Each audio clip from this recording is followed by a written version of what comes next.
بسم الله الرحمن الرحيم عبس وتولى أن جاءه الأعمى وما يدريك لعله يزكى أو يذكر فتنفعه الذكرى أما من استغنى فأنت له تصدى وما عليك ألا يزكى وأما من جاءك يسعى وهو يخشى فأنت عنه تلهى كلا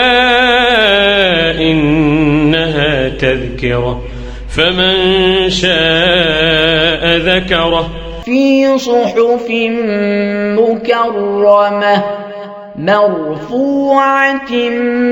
مطهرة بأيدي سفرة كرام بررة قتل الإنسان ما أكفره من أي شيء خلقه من نطفة خلقه فقدره ثم السبيل يسره ثم أماته فأقبره ثم إذا شاء أنشره كلا لما يقض ما أمره فلينظر الإنسان إلى طعامه أنا صببنا الماء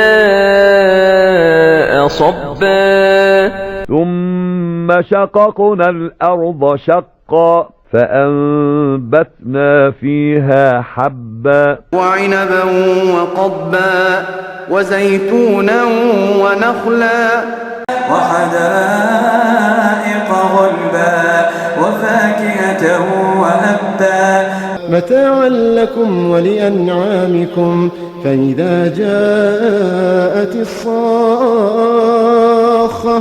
يوم يفر المرء من أخيه وأمه وأبيه وصاحبته وبنيه لكل امرئ